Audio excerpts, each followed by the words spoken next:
Este vídeo va a tratar el tema de las acciones desde el punto de vista de un inversor con características defensivas, y es interesante porque mucha gente cuando me escribe y me pregunta por el tema de las inversiones directamente me pregunta por las criptomonedas, me pregunta por un tipo de inversión que a mi juicio es de bastante riesgo, con mucha volatilidad, pero no tienen, digamos, una base de inversión real, no tienen nada detrás.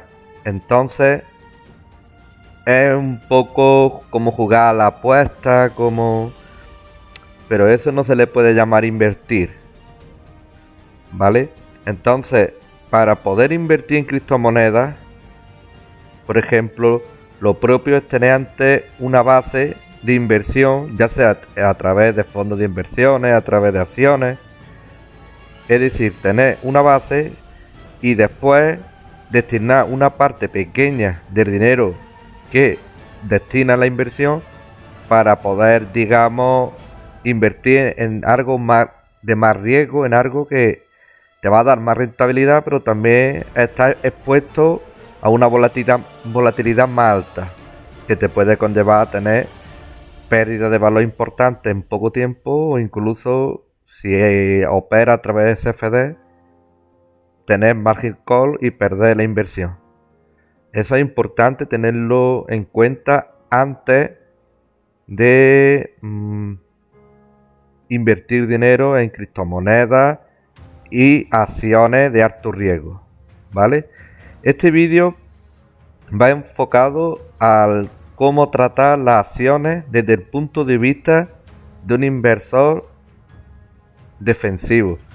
¿Qué es un inversor digamos, defensivo? Un inversor de características defensivas es la típica persona que no tiene una gran capacidad para asumir riesgos. No le gusta mucho la volatilidad del mercado y busca acciones que tienen unos movimientos igual o más bajos que el de la media del mercado, para protegerse de esos vaivienes que tiene por la naturaleza el mercado.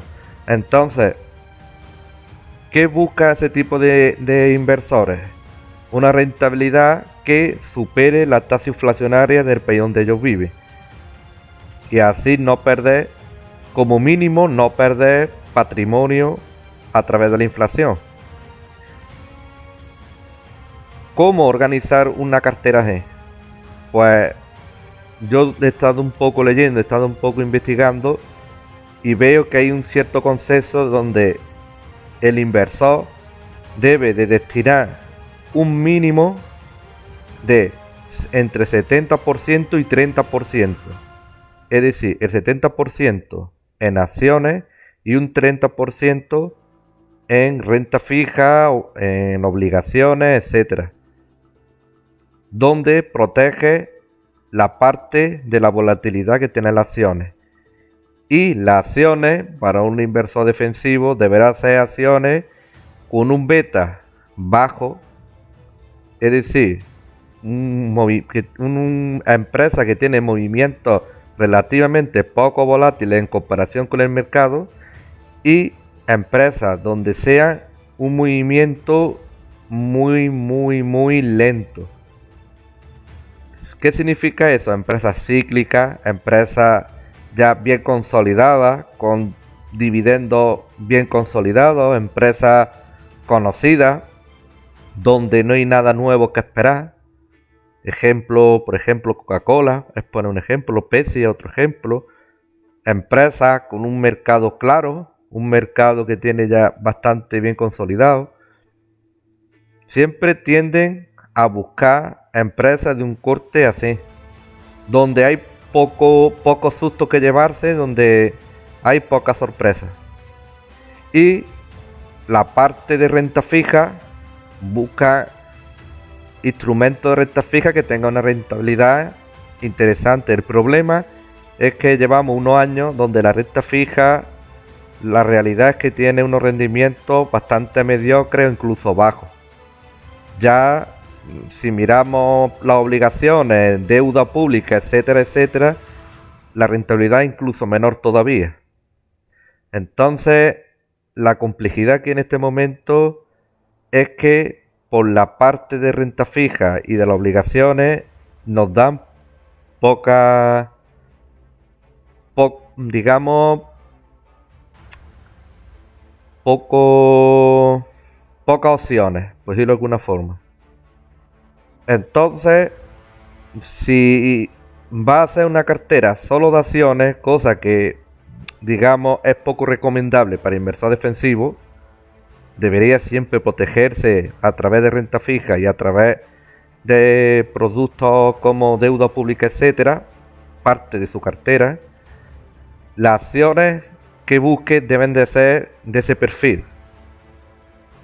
Un perfil con un PER bajo, beta bajo, empresas bien consolidadas, empresas que tengan un mercado claro, un mercado conciso, empresas que tienen, digamos, un trabajo y un movimiento que está claro cuál es. Empresas así son interesantes para el perfil defensivo. ¿Cómo debe actuar un inversor de perfil más agresivo? Volvemos a lo mismo.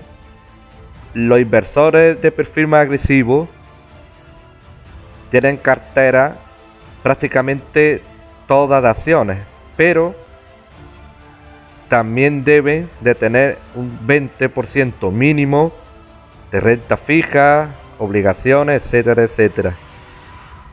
Problema, volvemos a lo mismo. No hay ahora mismo instrumentos de renta fija interesantes para poder contratar. Ese es el problema.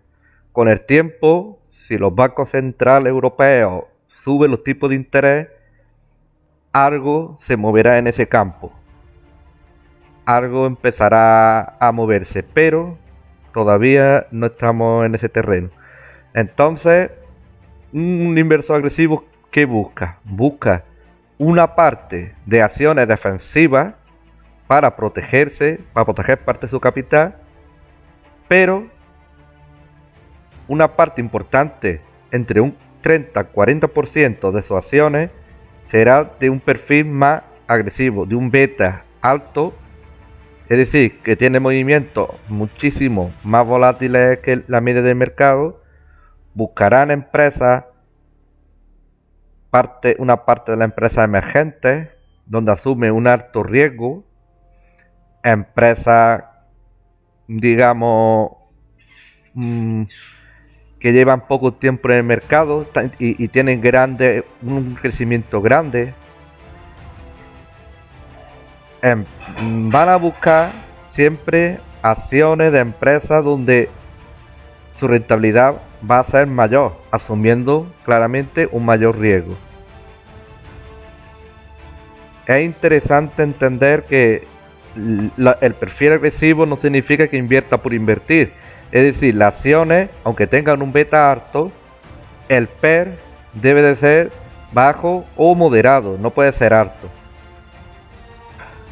Tiene que tener un buen ratio de beneficio por acción, preferiblemente dividendos, aunque hay muchas empresas, como por ejemplo Tesla, que no tiene todavía dividendos, por lo menos a no ser que haya cambiado hace poco tiempo. La última vez que lo observé no tenía dividendos. Y va a buscar un perfil de empresa que va a tener rápidos crecimientos. ¿A qué conlleva eso? A que un inversor agresivo va a tener movimiento de su cartera más frecuentes que un inversor defensivo. Y va a asumir mucho más riesgo, pero va a obtener mayores rendimientos. Lo que hay que tener claro es qué tipo de inversor eres tú. Y una vez que tenga una cartera, una base, a partir de ahí ya empieza a experimentar con las criptomonedas, destina una parte de dinero a empresas, a fan stock, como se dice, a empresas que están en auge. Es decir, va experimentando diferentes opciones. Pero lo importante, como todo en la vida, es una buena base. Nada más, gracias por el vídeo. En otros vídeos futuros trataremos el tema de los ratios fundamentales más importantes, o básicamente los más importantes a la hora de elegir una buena acción. Y nada, hasta el próximo vídeo.